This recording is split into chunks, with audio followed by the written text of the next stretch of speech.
Vamos a leer del versículo 16 hasta el versículo 26. Dice así la bendita palabra de nuestro Señor. En el contexto, nuestro Señor estaba hablando con la samaritana y le dice el Señor, Jesús le dijo, ve, llama a tu marido y ven acá. Respondió la mujer y dijo, no tengo marido. Jesús le dijo, bien has dicho, no tengo marido, porque 5 marido has tenido y el que ahora tienes no es tu marido. Esto has dicho con verdad. Le dijo la mujer, Señor, me parece que tú eres profeta. Nuestros padres adoraron en este monte y vosotros decís que en Jerusalén es el lugar donde se debe adorar. Jesús le dijo, mujer, créeme que la hora viene cuando ni en este monte ni en Jerusalén adoraréis al Padre. Vosotros adoráis lo que no sabéis, nosotros adoramos lo que sabemos, porque la salvación viene de los judíos. Mas la hora viene y la hora es cuando los verdaderos adoradores adorarán al Padre en espíritu y en verdad, porque también el Padre tales adoradores busca que le adoren. Dios es espíritu y los que le adoran en espíritu y en verdad es necesario que le adoren. Le dijo la mujer, sé que ha de venir el Mesías, llamado el Cristo. Cuando Él venga nos declarará todas las cosas. Jesús le dijo, yo soy el que habla contigo. Amén. Si usted desea allí tomar su asiento.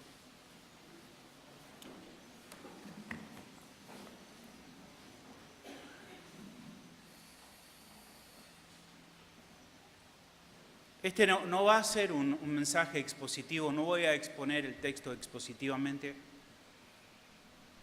Planeaba durante este tiempo hacer una serie de enseñanzas que tengan que ver con el contexto de la Reforma. Tenemos todos bastante fresco el contexto de la Reforma protestante y hemos casi escuchado a las iglesias que han formulado sus mensajes acerca de las 5 solas, de las doctrinas de la gracia, y son las doctrinas que más conocemos. Pero hay muchos aspectos que tienen que ver con la Reforma que no conocemos. Uno de los cuales resalté hace unos domingos atrás, que tiene que ver cuál era la postura de la Reforma en cuanto a las misiones.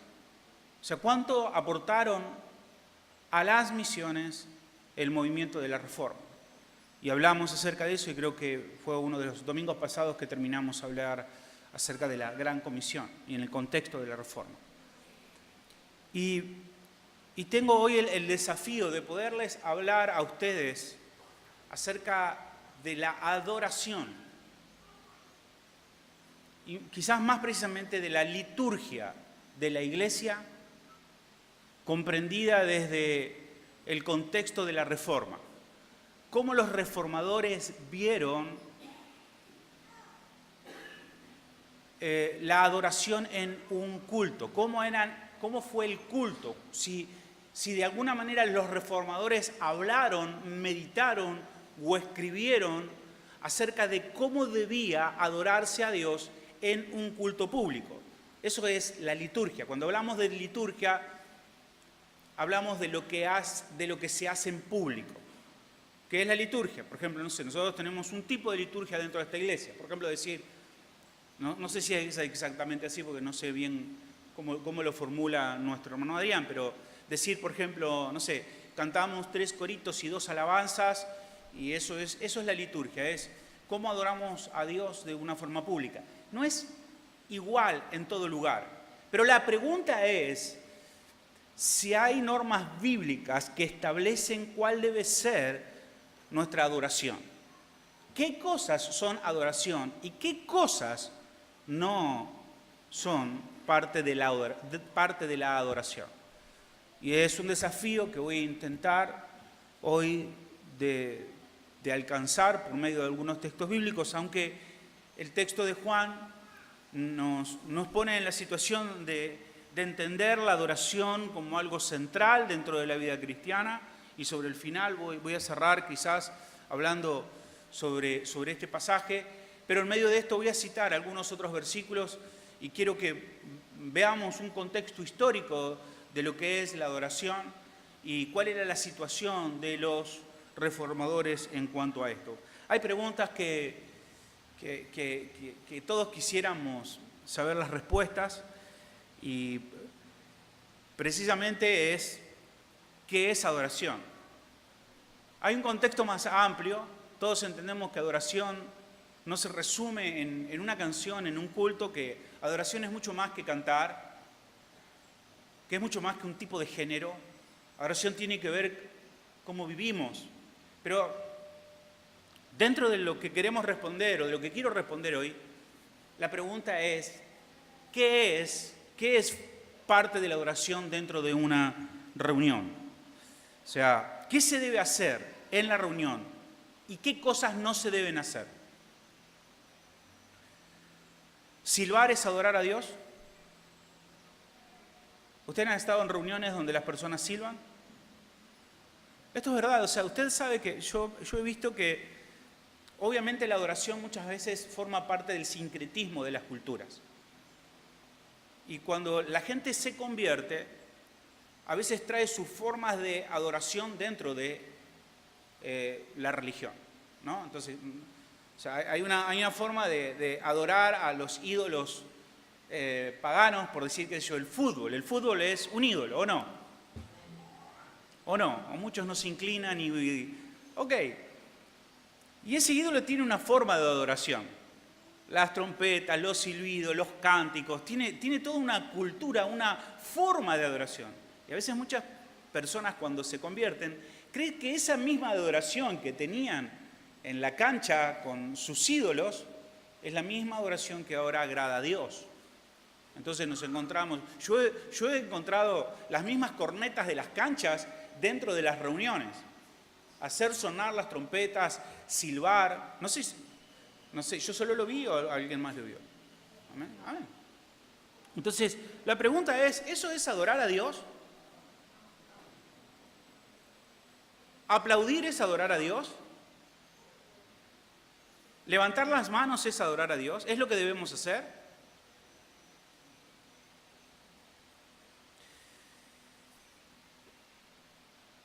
En el siglo XVI y en el siglo XVII hubo una tensión acerca de esto.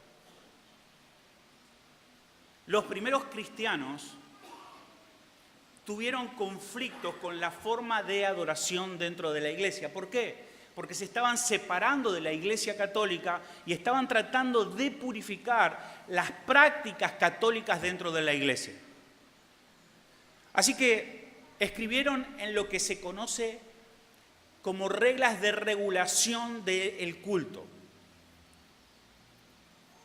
Este nombre quizás o esta definición fue más conocida en el siglo XX, pero la idea es que sí tuvieron una regla que regulaba, que moderaba lo que se debía hacer dentro de la reunión. Lutero, que fue uno de los primeros reformadores,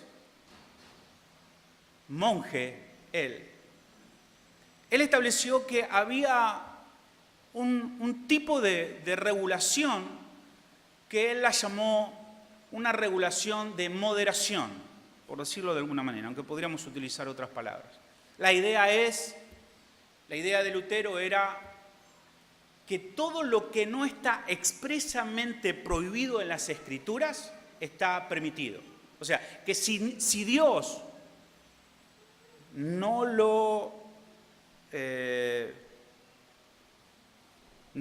sé si decir la palabra condenar, si Dios no lo, ¿qué palabra puse ahí? No lo prohíbe, entonces está permitido. O sea, para que no lo practiquemos es que Dios tendría que decir explícitamente que eso no lo debemos hacer. Entonces, si Dios explícitamente no dice que no lo debemos hacer, todo lo que Dios no explicita, ¿cómo estoy yo? Ok, ¿por qué uso esas palabras? Si Dios no lo dice claramente, entonces lo podemos hacer. Y bueno, esto le permitió a Lutero continuar con alguna forma de oración del catolicismo.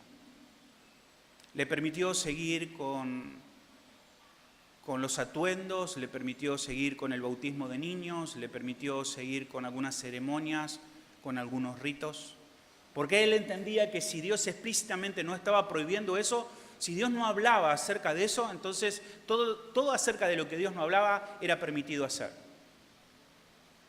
Calvino, sin embargo, 26 años después, una diferencia ahí entre Calvino y Lutero, Calvino, su regla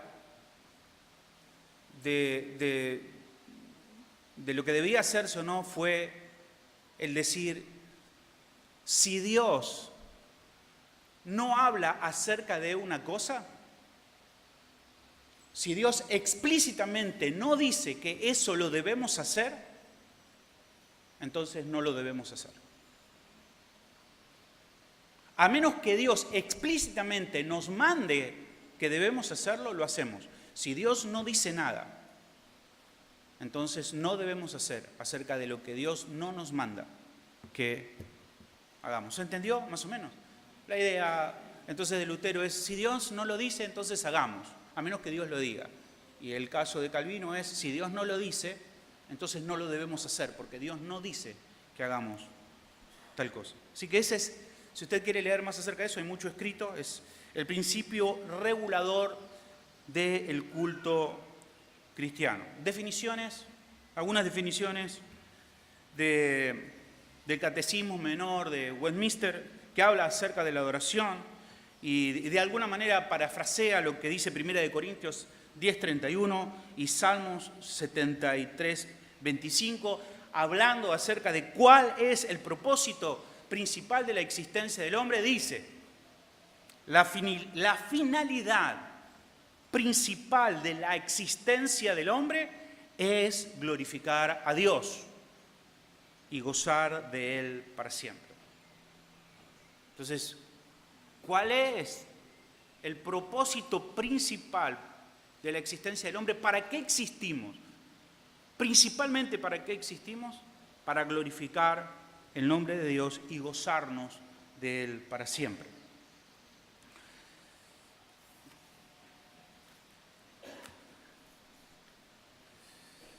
Comúnmente, bueno, ahí resumo porque no sé si lo dije bien, pero la idea de Lutero en este principio normativo es, si no está expresamente prohibido en las Escrituras, entonces está permitido. Y la idea de Calvino es, si no está expresamente permitido, entonces está prohibido. Esta es la convicción de todas las cosas que se hacen dentro de una reunión pública en la iglesia. Debe estar claramente expresada, ordenada en las Escrituras, si no, no debe hacerse. Comúnmente se ha creído que la justificación por fe fue el interés supremo de los reformadores. O sea, la idea es, pensamos en la Reforma y decimos, ok, lo que más le interesaba a los reformadores fue hacer la diferencia entre una fe por obras y una fe por gracia. Y se basaron y se preocuparon en esa misión como la misión más importante de la Reforma. Pero no fue así. Para Calvino, la gloria de Dios fue su supremo interés. Y en forma secundaria residía el beneficio de las personas o el beneficio de los creyentes. Entonces de ahí la prioridad que Calvino le dio a la adoración de Dios. En su tratado sobre la necesidad de reformar la iglesia, Calvino escribió, si se pregunta entonces ¿Por qué cosas principalmente la religión cristiana tiene una existencia firme entre nosotros y mantiene su verdad? Se verá que las siguientes dos no solo ocupan el lugar principal, sino que encierran bajo ellas todas las demás partes y consecuentemente la sustancia entera del cristianismo, a saber, un conocimiento primero del modo en el que Dios debe ser adorado apropiadamente y en segundo lugar, el origen de donde se obtiene nuestra salvación. Sigue diciendo Calvino: sé cuán difícil es persuadir al mundo que Dios desaprueba toda manera de adoración que Él no ha establecido explícitamente en su palabra. Antes bien, la posición contraria, que se apega a las invenciones mundanas que están arraigadas como si fuese en sus mismos huesos y médulas, es que cualquier cosa que ellos hacen, tienen ellos en sí mismos autoridad suficiente, siempre y cuando exhiban algún tipo de celo a favor del honor de Dios. Pero Dios no solo considera esto como inútil, sino que también abomina ciertamente cualquier cosa que se hace por un celo a su adoración, si está en desacuerdo con su mandato. ¿Qué ganamos haciendo lo contrario? Las palabras de Dios son claras y manifiestas. Obedecer es mejor que sacrificios, pues en vano me honran, enseñando como doctrinas mandamientos de hombres. ¿Por qué hacemos lo que hacemos en la reunión? Por ejemplo, ¿hacemos lo que hacemos porque es bíblico o hacemos porque nos agrada lo que hacemos?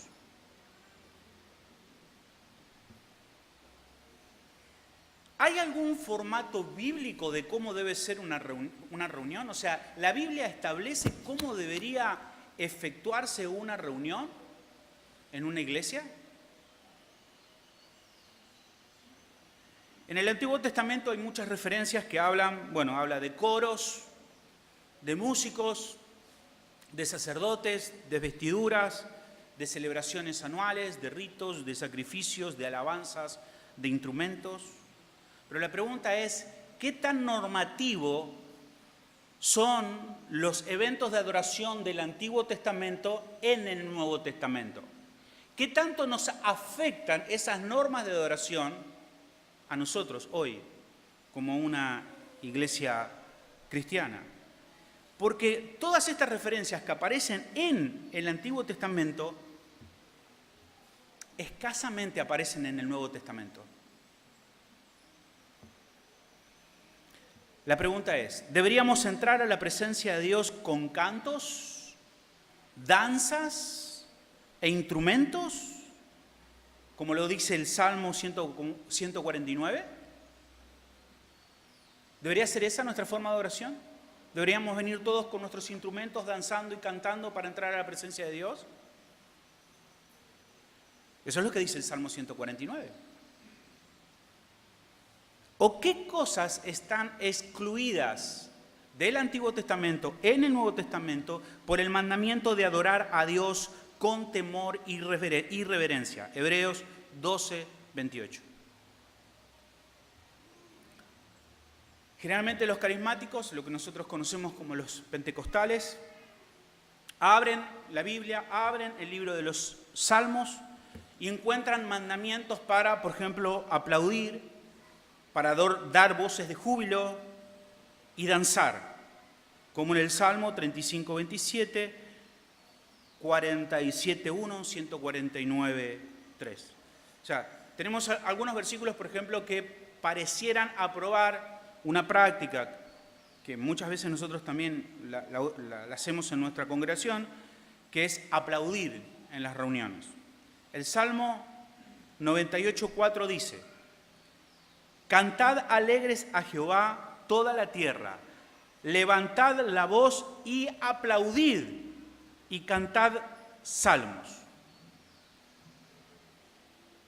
El problema es que aplaudir es una palabra que eligió traducir así la Reina Valera y no las otras versiones. Si usted lee en cualquier otra versión, por ejemplo, en la Biblia de las Américas o en la NBI o en la que usted quiera, la traducción sería: aclamad con júbilo al Señor toda la tierra, prorrumpid y cantar con gozo, cantad alabanzas. Prorrumpir no es lo mismo que aplaudir. Otro versículo, hay 3 versículos que hablan acerca de esto. Otro versículo es el Salmo 47:1, que dice: pueblos todos, batid las manos. Ahora la pregunta es, batid las manos, ¿puede significar aplaudir? Puede ser que sí.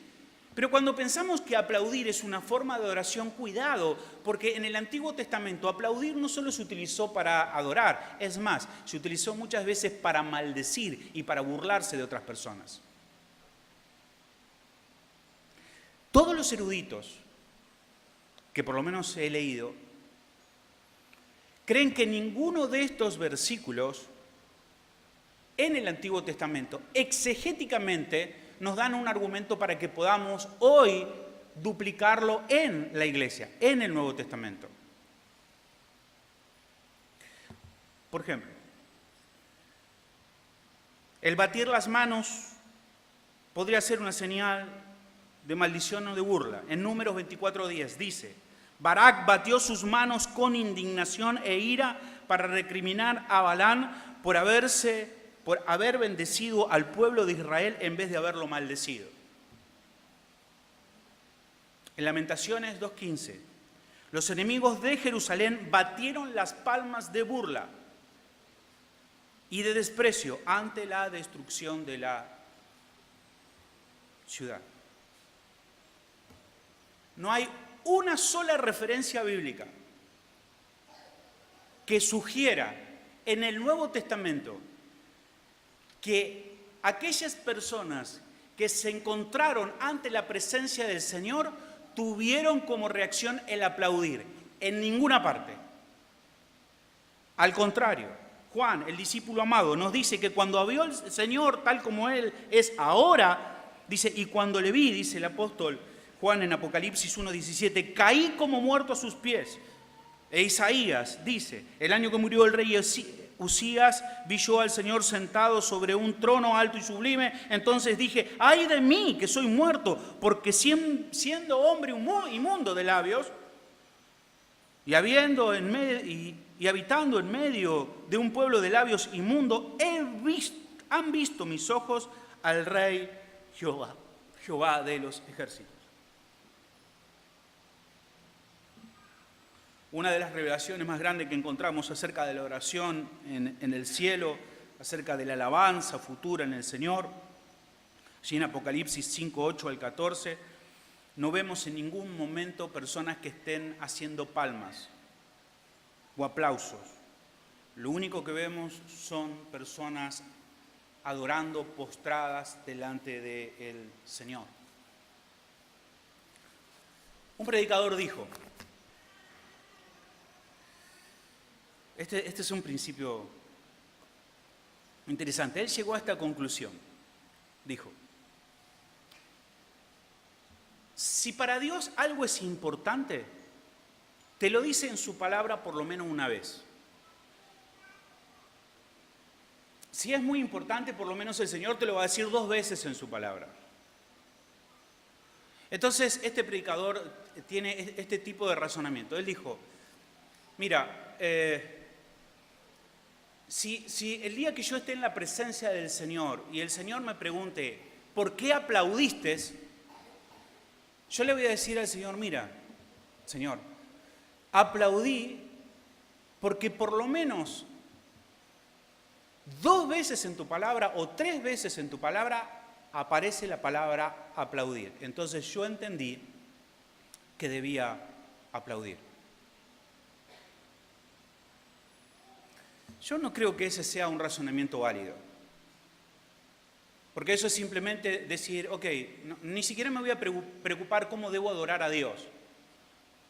Porque si 3 veces aparece en la Biblia la palabra aplaudir, aparecen 50 veces la palabra circuncidarse.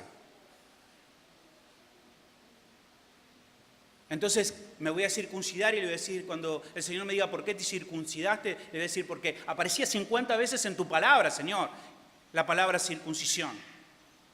No es la forma en que nosotros debemos interpretar las Escrituras. Entonces, la mayor parte de la gente, hago un énfasis sobre el aplaudir, porque quizás es un hábito que quizás nosotros a veces tenemos, pero en forma general, digo. Pero voy a hablar particularmente del aplaudir, aunque voy a hablar de muchas otras cosas. ¿Por qué la gente aplaude en las reuniones? Le voy a decir algunas razones. La primera razón que la gente aplaude en las reuniones, porque hay alguien adelante que le dice que tienen que aplaudir. Si a las personas no se les dice que tienen que aplaudir, no aplauden. Por ejemplo, a veces cuando a las personas se les deja de recordar que deben aplaudir en las iglesias, solemos escuchar a la persona que está coordinando la reunión, aplaudan más fuerte, ¿no? Aplaudan más fuerte. O hay personas que en realidad piden aplausos a Dios, pero no es que están preocupados porque Dios sea aplaudido, sino porque ellos mismos quieren escuchar los aplausos. A veces los aplausos en la iglesia funcionan como los likes del Facebook, ¿no? O sea, si aplauden es como un like, decir, ok, está todo bien, la gente me está apoyando en lo que estoy haciendo, entonces aplauda, hermano, ¿no? Aplauda y aplauda fuerte. Aplaudió, bueno, si ese aplauso para mí está bien, pero si es para el Señor, hágalo más fuerte. La gente aplaude porque hay otra persona adelante que le dice que tiene que aplaudir.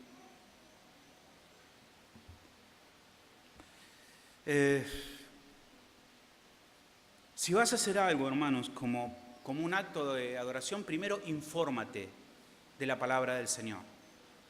Y luego nunca dejes que alguien te diga lo que tienes que hacer.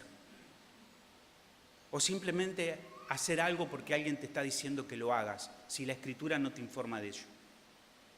Cuidado. Cuidado. Hay un tercer principio para la adoración en las reuniones que es el más común.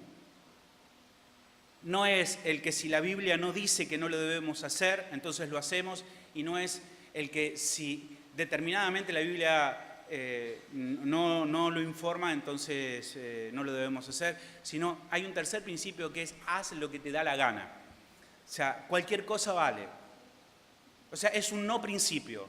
Cada quien puede adorar como quiere, cada quien puede manifestarse como quiere, cada quien puede hacer lo que quiera en la reunión. Y yo les digo, hermanos, debemos tener mucho cuidado con esto. Primero, uno de los factores que fue el mayor canal para las falsas doctrinas dentro de la iglesia fueron las canciones, fueron las adoraciones. Cantidades de falsas doctrinas entraron por cantantes, personas que cantaban cosas que son totalmente antibíblicas y que luego la iglesia comenzaba a repetirlas. Y muchas de las falsas doctrinas, la mayoría de las falsas doctrinas comenzaron por cosas que se hicieron cantar a la iglesia. Cuidado con eso. Satanás es astuto. Satanás es astuto. Otros dicen, ok, no, lo que pasa es que tiene que ver con el mover del espíritu, ¿no? O sea, que si la iglesia está animada y está en el espíritu, debe ser una iglesia que se expresa corporalmente. Si no hacemos esto, es como que el Espíritu Santo se enfría. Escuché eso. No, es que el Espíritu Santo se enfría. No entiendo esa expresión. No creo que de ninguna manera el Espíritu Santo se pueda enfriar. No creo que de ninguna manera alguien que ha sido salvado, alguien que ha sido convertido y alguien que ha sido alcanzado por el poder de la palabra de Dios y el Espíritu Santo mora en él, no creo que de ninguna manera pueda experimentar esta cuestión de que se enfría.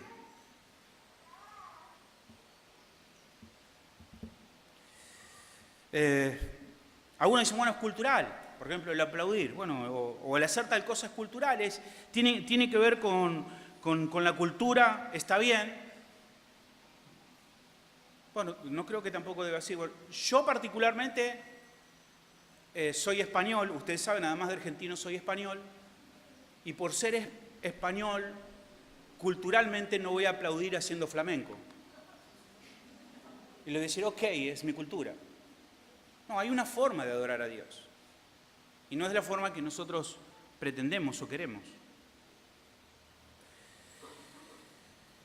El énfasis de esta idea, haz lo que quieras, sin ningún principio bíblico, está en nuestras propias ideas y en la idea de nuestra expresión personal. El problema con esta postura es que Dios nos ha dado ejemplos y nos ha dado mandamientos en las Escrituras que comunican claramente lo que Él quiere que hagamos en las reuniones. 1. Debemos adorar juntos a Dios. 1 de Timoteo 2, del 1 al 2. Lo segundo que Dios nos manda en las reuniones. La palabra debe ser predicada y debe ser explicada. 2 de Timoteo 4, 2. Colosenses 3:16 dice que debemos cantar alabanzas a Dios. Pablo establece un orden dentro de la reunión, incluso él dice en qué orden deben darse aquellas personas que profetizan, de qué manera deben hacerlo. Y dice que debe guardarse orden dentro de la reunión. Dice también cómo debemos participar adecuadamente en la cena del Señor. O sea, hermanos, Dios nos ha dicho todo lo que nosotros necesitamos para adorarle. Dios es trascendente.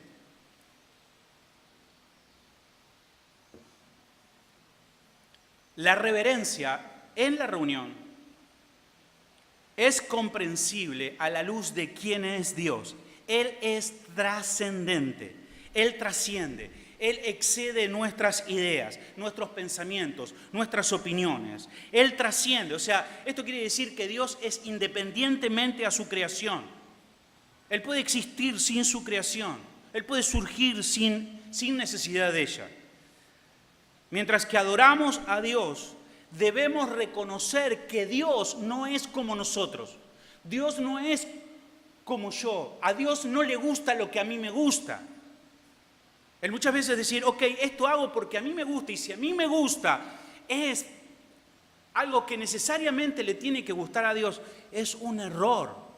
Dios no es como tú, Dios no es como yo, Dios es distinto a nosotros. Él es el Rey soberano, infinitamente majestuoso y glorioso. Su justicia es como los montes, y no hay santo como el Señor. Salmos 36, 1 Samuel 2:2. Dios es Dios, nosotros no lo somos. Esa es una de las actitudes más provechosas que la iglesia puede atesorar. Entender que Dios no es como nosotros pensamos que es.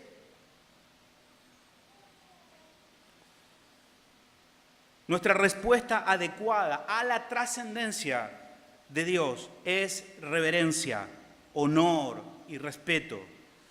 La reverencia es fundamental para adorar, porque nuestro Dios es fuego consumidor. Sirvamos a Dios agradándole con temor y reverencia. Hebreos 12, 28 y 29. Cada palabra debe ser cuidadosamente escogida, devotamente dicha, diseñada. Poner siempre nuestra atención en la grandeza, en la majestad de Dios. Siempre lo que decimos debe ser para apuntar a quién es Dios. Su santidad, su reverencia.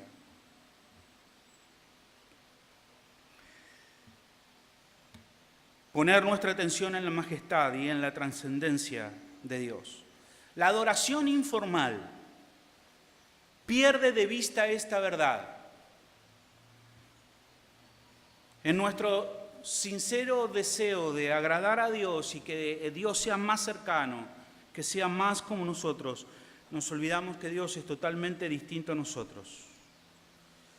Él es el único que tiene inmortalidad y el que habita en luz inaccesible, a que ningún hombre ha visto ni puede ver. 1 Timoteo 6:16. Él es santo, nosotros somos pecadores. Él declara, porque yo soy Dios, no hay otro. Yo soy Dios, no hay ninguno como yo, Isaías 46:9. Pero Dios no solamente es trascendente, sino que Dios es inmanente. Y aunque estas son definiciones teológicas, significa que no solamente Dios es completamente distinto a nosotros, sino que Dios también es un Dios cercano. Es un Dios el cual nosotros podemos sentirlo, podemos tener relación, podemos tener comunicación. Dios no es un Dios lejano. Dios es un Dios que se compadece de nosotros, es un Dios que escucha nuestras oraciones, es un Dios en el que podemos confiar, es un Dios que nos acompaña, es un Dios que nos fortalece, es un Dios que nos santifica. Dios es inmanente, Dios está con nosotros. Y no solamente Dios está con nosotros, Dios está en nosotros, porque nosotros somos la habitación del Espíritu Santo. Jonathan Edwards consideraba como su deber levantar los afectos de mis oyentes tan alto como me sea posible, siempre y cuando sean afectados solos con la verdad y con los afectos que estén de acuerdo a la naturaleza de aquellos que son afectados. No estamos tratando de despertar emociones efímeras, no estamos tratando de animar a las personas por animarlas, de entusiasmarlas por entusiasmarlas. No estamos tratando de que usted salga con un empujón emocional y que llegue y luego dentro de, no sé, de 100 metros y otra vez vuelva en el mismo sentido, con la misma situación que vive continuamente. No, estamos tratando que la palabra de Dios transforme su vida, y eso es lo único que trae un efecto continuo y duradero en las personas. Las emociones no son nuestro objetivo. Solo estamos interesados en lo que produce la verdad, no en lo que producen las emociones. Si cuando predicamos, si cuando enseñamos, si cuando cantamos, mostramos una imagen clara de Dios, del Dios vivo, del Dios todopoderoso, eso va a conmover nuestros corazones, va a haber una reacción. Si hablamos de su trascendencia, eso nos causa temor. Si hablamos de su santidad, eso nos trae tristeza, porque reconocemos que somos pecadores y le ofendemos. Si traemos a la congregación una visión de su misericordia, de cuán misericordioso es el Señor, eso nos lleva a gratitud a Dios. Si hablamos acerca del conocimiento, de la sabiduría del Señor, de que Él todo lo sabe, eso nos produce paz. Meditar en el precio que el Salvador pagó para reconciliarnos con Dios, eso nos deja abrumados. Y así debe ser. Es la palabra de Dios, es su verdad la que promueve sentimientos que corresponden a quién es Él. Cuando fallamos en demostrar deleite y satisfacción de Dios, no solamente le estamos deshonrando, sino que le estamos desobedeciendo. ¿Qué quiero decirle con esto, hermanos? Cuando se predica, cuando usted escucha acerca de Dios, no es que usted debe estar ajeno a esa verdad debe producir en usted un quebrantamiento o un gozo o paz.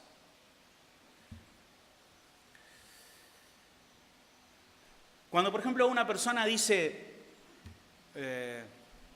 Mengano es un verdadero adorador. Nos vemos en la iglesia y decimos, oh, el hermanito Mengano, ese es un verdadero adorador.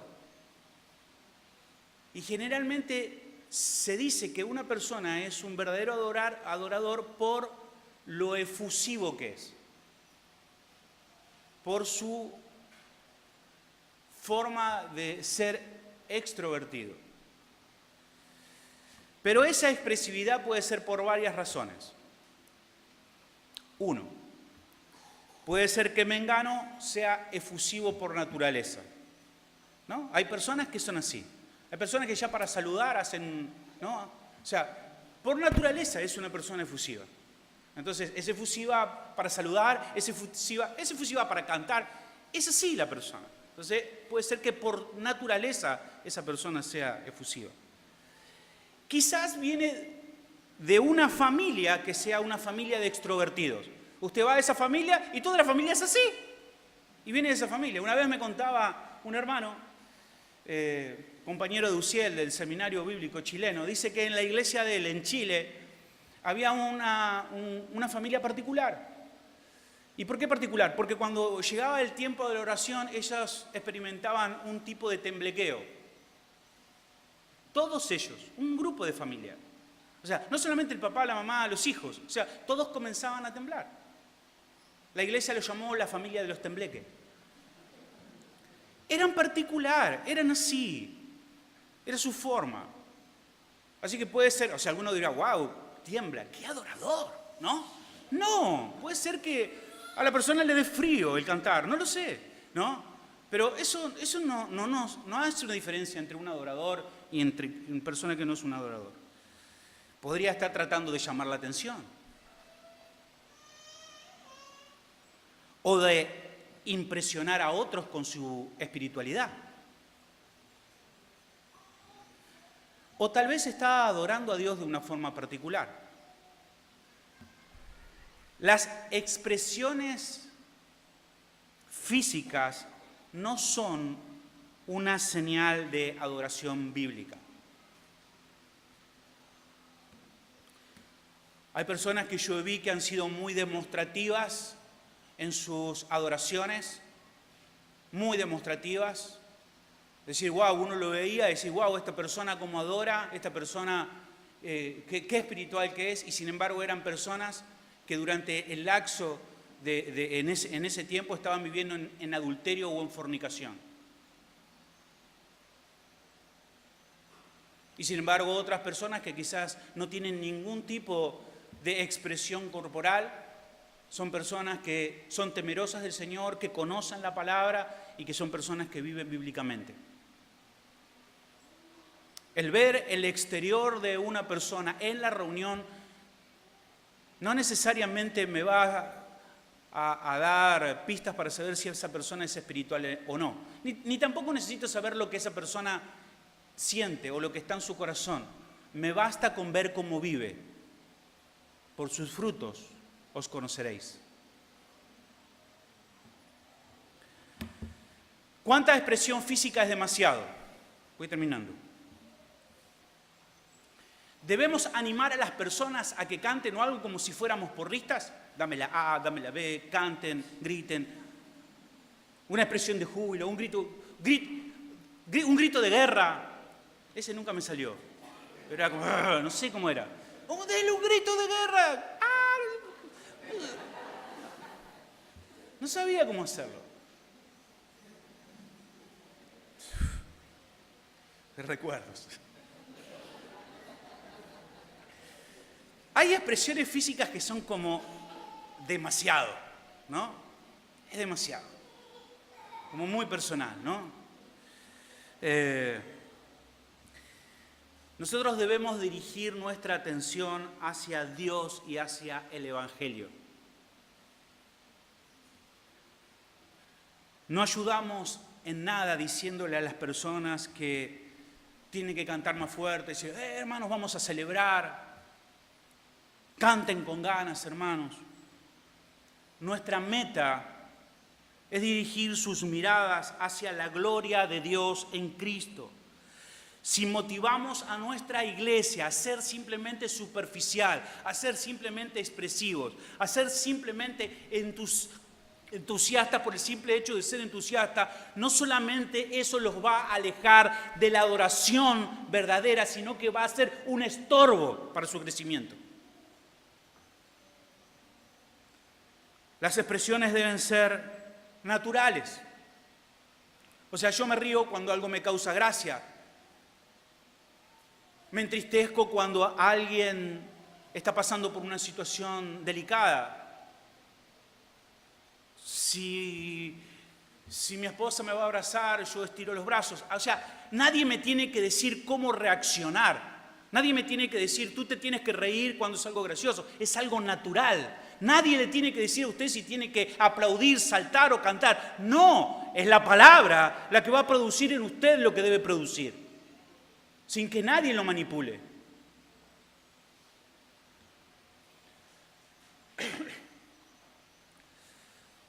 De manera similar, nosotros debemos reaccionar hacia la adoración, hacia la honra de Dios. Pero nuestra respuesta genuina a Dios no puede medirse por una señal externa. Podríamos ser llevados simplemente por el entusiasmo de las personas, movidos por lo que las otras personas hacen. Simplemente caernos en una reunión porque los demás se caen. Porque una multitud se cae, entonces yo también me tengo que caer. Porque todos lo hacen, entonces debe ser que se debe hacer. En algunos, no sé si a usted le ha pasado, yo solía, en algunas oportunidades, cuando íbamos al cine con mi familia, a mí me gustaba esperar que termine la película y cuando terminaba la película me gustaba ser el iniciador de los aplausos. Nadie se acordaba de aplaudir, pero cuando uno empezaba a aplaudir, inmediatamente todos empiezan a aplaudir porque se dan cuenta que queda bien, que deben hacerlo. Pero si yo no aplaudía, los otros no aplaudían. Entonces uno empezaba a aplaudir, todos aplaudieron. Cuidado, hermanos, con ser llevado simplemente por las cosas que los otros hacen, sin meditar si lo que está haciendo agrada a Dios o es bíblico que lo haga. Nuestra prioridad máxima cuando nos reunimos no es nuestra propia experiencia. Ok, voy a la reunión, voy a tratar de pasarla bien, de cantar, de saltar, porque la idea es que yo tenga una buena experiencia dentro de la reunión. No, no es ese el objetivo. El objetivo y el privilegio que tenemos cuando venimos a la reunión es de servir a las otras personas, de edificar a las otras personas. 1 Corintios 14, 12. Las personas no tienen que hacer las cosas simplemente porque le vienen ganas de hacerlas. Estamos en la reunión y de repente alguien, ¡guau!, un grito de júbilo, ¿no? O sea, irrumpir, desordenar la reunión o danzar porque a una persona simplemente le vino ganas de danzar. No, nosotros debemos preocuparnos por el interés de las demás personas. Filipenses 2:4. Ver si lo que estoy haciendo edifica a mi hermano.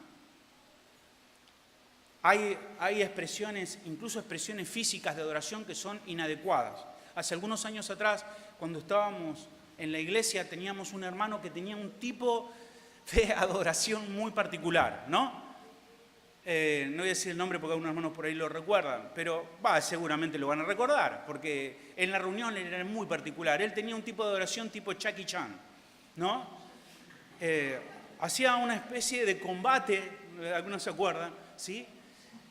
Hacía movimientos de combate, ¿no? Adelante, y si alguien se cruzaba, en algunas veces ocurrió, la ligaba, ¿no? Él desarrollaba, y uno, o sea, eso es inapropiado, hermano. O sea, cuando tú te pones a hablar con esa persona y le dices, escúchame, ven. Quiero preguntarte algo. Cuando tú estabas motivado a hacer eso, ¿era por tu devoción a Dios? ¿Era porque estabas llevado por tu devoción a Dios? La segunda pregunta que te voy a hacer. Cuando estabas haciendo eso, ¿estabas pensando en cómo edificabas a tu hermano? ¿Estabas pensando si acaso lo que estabas haciendo no molestaba a tu hermano que estaba al lado tuyo? Deberías pensar, porque el objetivo de venir aquí no es simplemente para que nosotros adoramos como querramos, es para edificar a nuestros hermanos a través de lo que hacemos.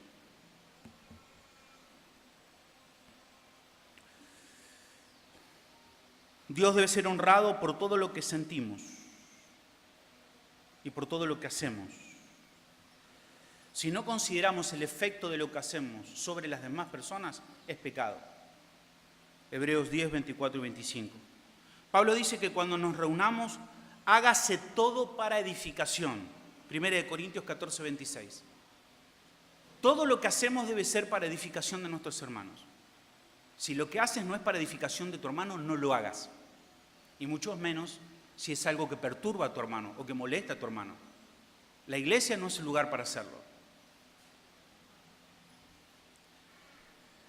No estamos para tener nuestras propias experiencias ni nuestras propias expectativas de lo que es la adoración independiente de las demás personas. No, nuestra adoración es una adoración conjunta, grupal, junto con nuestros hermanos. No está el más espiritual, no, es una adoración en conjunto, es una adoración colectiva que traemos delante del Señor. Cuando cantamos la palabra del Señor, escuchamos la palabra, respondemos a la palabra del Señor con nuestras vidas, afirmamos la verdad de Dios juntos, 1 Colosenses 3:16. Entendemos este principio de las doctrinas de la gracia, el principio de sola escritura. Hablamos mucho acerca de la reforma, hablamos mucho acerca de la soteriología, hablamos mucho acerca de la salvación, pero nos olvidamos de un principio importantísimo que rige la adoración dentro de la iglesia, y es el principio de sola escritura. Sola escritura. Eso significa que todo lo que necesitamos para adorar a Dios está dentro de las escrituras. Y si hacemos algo que está fuera de las escrituras es porque creemos que las escrituras no son suficientes para que adoremos a Dios.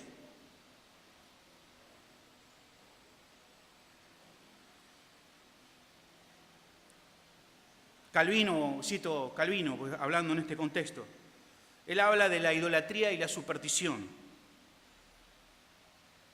Calvino estaba convencido de que los seres humanos somos todos por naturaleza idólatras. De acuerdo a Calvino, la experiencia nos enseña cuán fértil es la tierra de la falsedad en la mente humana. Y aún las semillas más pequeñas, cuando son sembradas allí, crecerán para dar una inmensa cosecha. El hecho de que Calvino creyera que el corazón del hombre era una fábrica de ídolos explica por qué sostenía que era tan necesario ser cuidadosos en la forma en que adoramos a Dios. Tras la caída del hombre, estamos tan propensos a la corrupción en nuestra adoración que resulta sumamente importante que Dios nos muestre cómo le debemos adorar. Calvino veía que generalmente nuestra intención era la de satisfacer nuestras propias necesidades, más que las de alabar y agradar a Dios como el centro verdadero de todo culto cristiano. Al referirse a la superstición, Calvino se refirió a la esencia del principio regulador. De este modo queda deshecha la frívola defensa con la que suelen muchos colerear su superstición.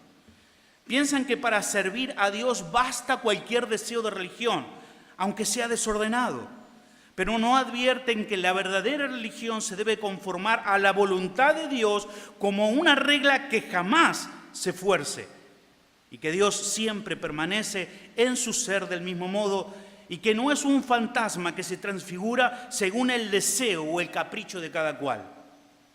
Y es cosa clara, sigue diciendo Calvino, ver en cuántas mentiras y engaños la superstición se enreda cuando pretende hacer algún tipo de servicio a Dios, porque casi siempre se sirve de aquellas cosas que Dios ha declarado no importarle, y que las que manda y dice que le agradan, o las menosprecian o abiertamente las rechazan. Así que todos cuantos quieren servir a Dios con sus nuevas fantasías, honran y adoran sus desatinos, pues nunca se atreverían a burlarse de Dios de esta manera si primero no se imaginaran un Dios que fuese igual que sus desatinados desvaríos. Por lo cual el apóstol dice que aquel vago, incierto concepto de la divinidad es pura ignorancia de Dios. Gálatas 4:8. Cuando vosotros, dice, no conocíais a Dios, servíais a aquellos que por naturaleza no eran Dios. Y en otro lugar, en Efesios 2:12, dice que los efesios habían estado sin Dios todo el tiempo que estuvieron lejos del verdadero conocimiento de Dios. Y respecto a esto, poco importa admitir un Dios o muchos, pues siempre se aparta y se alejan del verdadero Dios, dejando el cual no queda más que un ídolo abominable. Esto es parte de la religión cristiana de Calvino. Y termino. Volviendo al pasaje de Juan, el capítulo 4, versículo 21 en adelante. Aquí nuestro Señor Jesucristo se encuentra con la samaritana y luego que ella le comenta el hecho de que ellos adoraban en Jerusalén y que los samaritanos en otro monte, Jesús le responde a la samaritana diciendo que va a llegar un momento, que va a haber un momento en el futuro donde el culto en un lugar va a dejar de ser necesario. Asimismo agregó que ellos adoraban algo que no conocían y que los judíos adoraban algo que conocían, porque la salvación viene de los judíos. Y le dice, ese tiempo está llegando, en el que los verdaderos adoradores adorarán en espíritu y en verdad. Y el versículo 23 define básicamente que los verdaderos adoradores no son los adoradores del futuro. O sea, esta idea de decir, ok, va a haber un tipo de adorador moderno que va a romper nuestras reglas de adoración y va a venir con cosas nuevas y puede ser que ahora los que veamos que están haciendo este tipo de cosas, estos son los adoradores del futuro que el Señor habló. No, no estaba hablando de esto. No hay tal tipo de adorador futuro. Lo que el Señor está diciendo, que los adoradores del futuro en comparación con los adoradores del pasado, ni serán judíos ni serán samaritanos, sino que serán verdaderos adoradores porque serán los que adoren en espíritu y en verdad. Ahora, ¿qué significa adorar en espíritu y en verdad? El doctor Thomas afirma lo siguiente. En griego hay una preposición, la preposición en, que gobierna ambos sustantivos, espíritu y verdad. O sea, en, espíritu y en verdad. Y en espíritu y en verdad están unidos por la conjunción y. Esto significa que Jesús está describiendo una característica con dos sustantivos.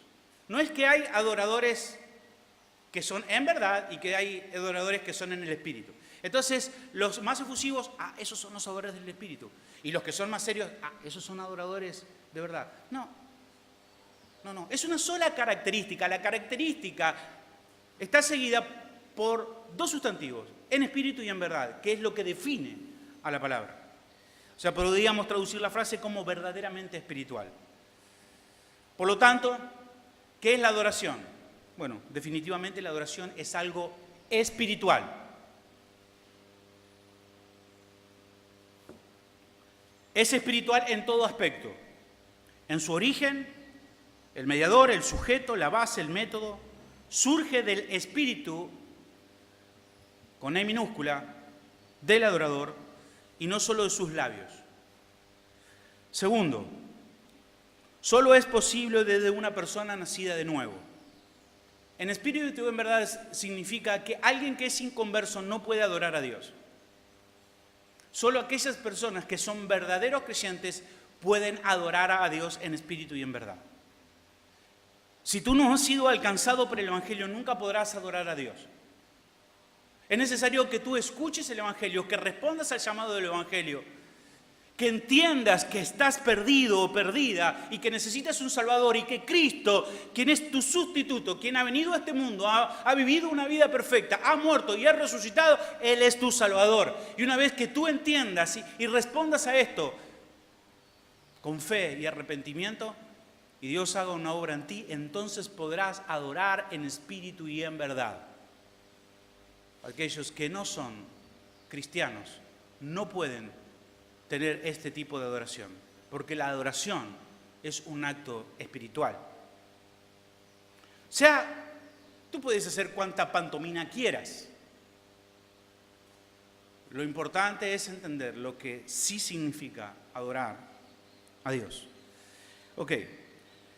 Tercero, involucra una interacción entre el espíritu del hombre y el espíritu divino. Según Morris, que es otro comentarista, la combinación en la frase en espíritu y en verdad apunta a la necesidad de una sinceridad total y una realidad completa en nuestro acercamiento a Dios. Asimismo, en espíritu se puede referir a los actores presentes en la adoración, mientras que en verdad se refiere a Jesús, que es la verdad y es quien garantiza que la adoración sea ofrecida verdaderamente, pues sobre Él se debe edificar. Y obviamente la adoración debe estar asimismo basada en la verdad de las Escrituras. El versículo 24, Calvino también argumenta acerca de esto y dice lo siguiente: porque los hombres son de la carne, no debería sorprendernos que se deleiten en una adoración carnal. Efectúan, por lo tanto, muchas cosas que son vistosas, pero que carecen de solidez. Sin embargo, debería tener en claro que la adoración tiene que ver con Dios y que se relaciona con lo carnal, tanto o así como el fuego se relaciona con el agua. La misma relación que tiene el fuego con el agua es la misma relación que tiene lo carnal con la adoración. ¿Qué relación tiene el agua y el fuego? Ninguna. En el culto a Dios, este debería ser suficiente para poner fin a los deseos de nuestro corazón, porque Dios está lejos de ser como nosotros. Pues aquello que nuestro corazón desea es objeto de su aversión y aborrecimiento. O sea, decir, ok, porque esto desea mi corazón. Escucha, los deseos de tu corazón son aborrecidos delante de Dios, porque vienen de una naturaleza carnal. Deberíamos tratar de encontrar en su palabra la norma que nos debe gobernar. Resulta evidente que Dios es espíritu y no es carne. Él es invisible, divino y esencialmente insondable, pero sin embargo ha elegido revelarse a sí mismo. Así, lo vemos esto en Mateo 1, del 1 al 18. Siendo espíritu, debemos adorarle en espíritu, o sea, desde el espíritu de quien ha nacido de nuevo. No existe adoración posible desde los no creyentes. Versículo 24, y termino. Muchos aspectos del culto cambiaron con las distintas dispensaciones. Ya no estamos delante de sacrificios. La iglesia no adora de la forma que se adoró en el Antiguo Testamento. Hay iglesias que están sumidas en un tipo de ritual y tipos de adoraciones judaicas. Vemos todo tipo de personas. El otro día alguien me preguntó algo, alguien de ustedes, creo que fue nuestro hermano César, dice, escuché de una iglesia que enseña palabras hebreas y que adoran con palabras hebreas y que ahora están celebrando el Shabbat dentro de la iglesia y están volviendo al judaísmo pensando que la forma del Antiguo Testamento es la forma real, es la forma verdadera para adorar al Señor, y nada están más lejos de la verdad y solamente cautivando a ignorantes que están escuchando y siendo llevados por palabras vacías de hombres que no tienen ningún peso espiritual. Eso es una adoración carnal. Carnal.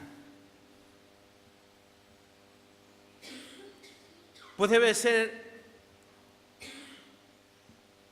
en concordancia con la naturaleza de Dios. Los cambios en el culto a Dios muestran que las sombras y las ceremonias del Antiguo Testamento se cumplen en Cristo y por lo tanto son de carácter temporal.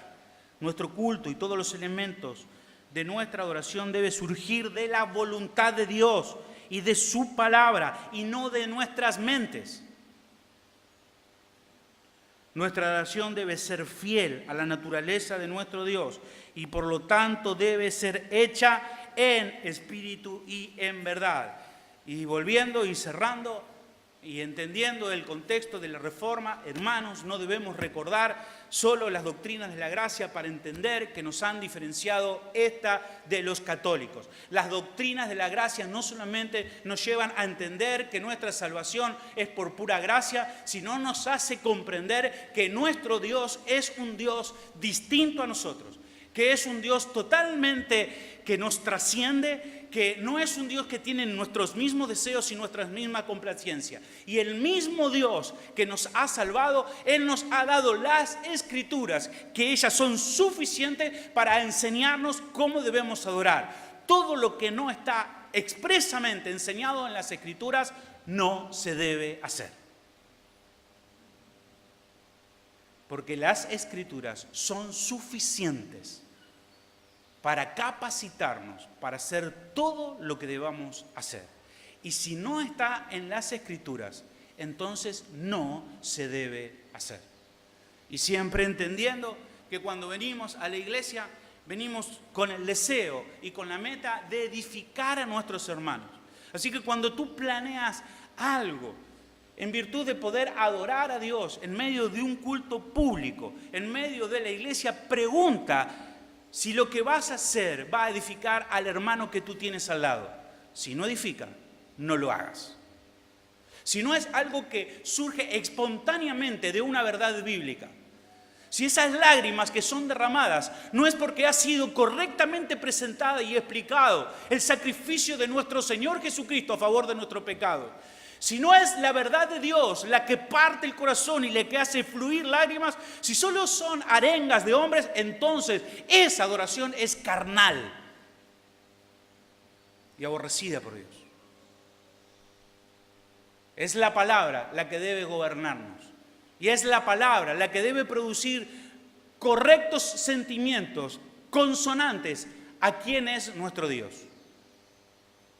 Y debemos acercarnos a Dios con reverencia y con temor, sabiendo que de Él hemos tenido la suficientemente instrucción para poder adorarlo. No es necesario que inventemos nada. No es necesario que seamos creativos. No es necesario tratar que el culto sea un culto con muchos likes para que las personas vengan y... No. Nuestra responsabilidad es predicar, enseñar y proclamar la palabra del Señor. Cuidado con robar la gloria a Dios. Dios es el único digno de recibir gloria y alabanza. El único. Por lo tanto, el único central en la reunión y en el único que debemos poner los ojos es en Dios y en Cristo. Padre, gracias te damos por este tiempo. Señor, y perdóname si de alguna manera he faltado en mi ignorancia, Señor, y en mi capacidad humana de poder hablar de ti. Pero te ruego, Señor, que tú me libres de dañar a tu iglesia. Por el contrario, Señor, poder animarles a confiar más en tu palabra, a depender más de ella.